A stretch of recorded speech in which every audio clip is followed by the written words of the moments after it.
Assalamualaikum warahmatullahi wabarakatuh. Halo adik-adik mahasiswa yang saya cintai, mudah-mudahan adik-adik masih kuat untuk mendengar YouTube yang akan saya sampaikan atau penjelasan yang saya sampaikan. Kita lanjutkan ke pelajaran selanjutnya, yaitu pengertian takwa. Secara bahasa, takwa berasal dari kata waqaya yuqi, waqihi, yang artinya memelihara. Sedangkan secara istilah, para ulama mendefinisikan takwa dengan imtisalu awamirillah azza wajal wajtinabu nawahi, melaksanakan seluruh perintah-perintah Allah Subhanahu wa taala dan menjauhi segala larangan-larangannya. Tanda-tanda orang yang bertakwa dalam Al-Qur'an surat Al-Baqarah ayat 2 sampai 4 yang berbunyi, A'udzu billahi minasyaitonir rajim. Bismillahirrahmanirrahim. Dzalikal kitabu la raiba fihi hudal lil muttaqin alladzina yu'minuna bil ghaibi wa yuqimunas sholata wa mimma razaqnahum yunfiqun walladzina yu'minuna bima unzila ilaika wa ma unzila min qablika wa bil akhirati hum yuqinun.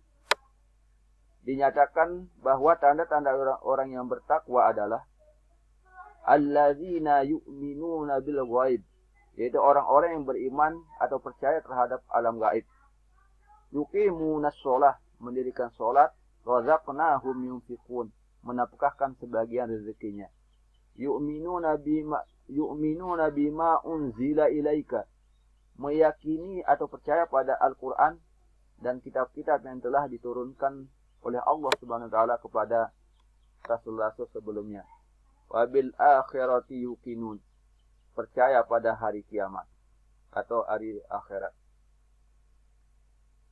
Baiklah, kita akan jelaskan proses terbentuknya iman. Proses dari bagan sini kita akan bisa kita lihat proses terbentuknya iman. Adanya perkawinan antara bapak dan ibu. Nah, kemudian terjadi pembuahan. Nah, ini disebutkan di dalam agama fi qararim makin, di tempat yang kokoh atau rahim ibu. Nah, setelah terjadi pembuahan, maka ditaruh di tempat yang kokoh, yaitu rahim ibu. Fase pembentukan janin, yaitu yang pertama adalah alaqah, yaitu segumpal darah. Kemudian yang kedua, segumpal daging yang disebut dengan mudghah. Kemudian yang ketiga, izam, yang disebut dengan tulang belulang. Yang pertama itu segumpal darah, kemudian segumpal daging, kemudian daging tersebut itu dibalut dengan tulang-tulang tersebut dibalut dengan daging. Kemudian lahirlah seorang anak. Nah, di sana anak tersebut ketika lahir, kullu mauludin yuladu alal fitrah.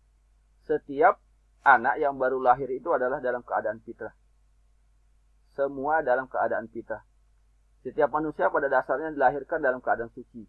Dari proses ini pula, iman hakikatnya terbentuk sejak manusia dalam kandungan yang ditandai oleh pengakuan manusia pada Allah SWT sebagai Tuhan. Seperti dalam surat Al-A'raf ayat 172.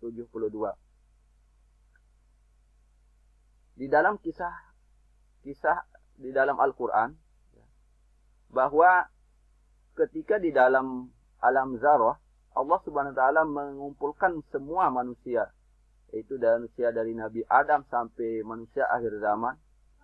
Kemudian Allah berfirman di sana, alastu birabbikum? Qalu bala. Allah Subhanahu wa taala bertanya, alastu birabbikum? Apakah kalian itu mengakui bahwa aku ini adalah Tuhan kalian? Maka mereka menjawab, qalu bala syahidna. Ya, saya bersaksi bahwa engkau adalah Tuhanku. Sekarang jadi pertanyaannya adalah, ketika lahir, manusia itu ada yang, misalnya ada yang Nasrani, kemudian ada yang Majusi, ada yang Hindu, ada yang Buddha. Nah, Mengapa itu bisa terjadi? Ini adalah pengaruh dari lingkungan. Di dalam hadis disebutkan kullu mauludin yuladu alal fitrah fa abawahu yuhawidanihi au yunassiranihi au yumajjisanihi. Sebenarnya manusia itu ketika lahir itu adalah dalam keadaan suci. Maka orang tuanya yang mengubah mereka menjadi Yahudi, yang mengubah mereka jadi Majusi, yang mengubah mereka jadi Nasrani. Nah, kalau kita melihat dari relasi iman dan takwa, seperti yang dijelaskan di awal, tauhid atau keimanan itu dibagi menjadi dua. Ada namanya tauhid teoritis, ada namanya tauhid praktis. Keimanan teoritis dan keimanan praktis. Yang teoritis inilah yang menyatakan pada pengakuan keberadaan Allah Subhanahu wa taala dan keesaan Allah Subhanahu wa taala. Inilah yang disebut dengan keimanan. Nah, keimanan yang teoritis yang menyatakan atau mengakui keberadaan Allah Subhanahu wa taala dan keesaannya Allah Subhanahu wa taala, itu yang disebut dengan keimanan.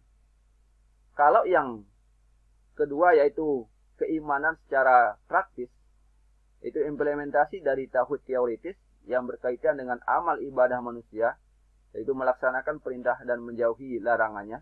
Misalnya melaksanakan sholat, kemudian melaksanakan puasa, zakat, haji, berbuat baik kepada orang lain, kemudian membantu fakir miskin misalnya. Itulah yang disebut dengan ketakwaan. Nah, ini sudah jelas sekarang bagaimana relasi antara iman dan takwa. Iman atau tauhid yang teoritis itu yang disebut dengan keimanan. Tapi tauhid atau keimanan yang praktis itu yang disebut dengan ketakwaan. Demikian yang bisa saya sampaikan kepada adik-adik. Mudah-mudahan ada manfaatnya. Jangan lupa subscribe channel YouTube Nasruddin Poltekpar supaya materi-materi selanjutnya tidak terlewatkan. Dan nanti di sistem AIS akan ada pertanyaan atau soal yang harus dijawab oleh adik-adik mahasiswa untuk lebih memudahkan adik-adik di dalam mempelajari mata kuliah agama Islam. Silakan adik-adik membeli buku yang berjudul Pendidikan Agama Islam. Itu ditulis oleh saya sendiri, yaitu Nasruddin, SPDI, MPD, dan Hamdan, MPDI. Silakan yang mau beli buku silakan pesan dan bisa ambil ke rumah. Terima kasih adik-adik. Mudah-mudahan ilmu yang kita dapatkan menjadi ilmu yang barokah, ilmu yang bermanfaat untuk kita, dan mudah-mudahan kita selalu diberikan kesehatan. Terima kasih. Wassalamualaikum warahmatullahi wabarakatuh.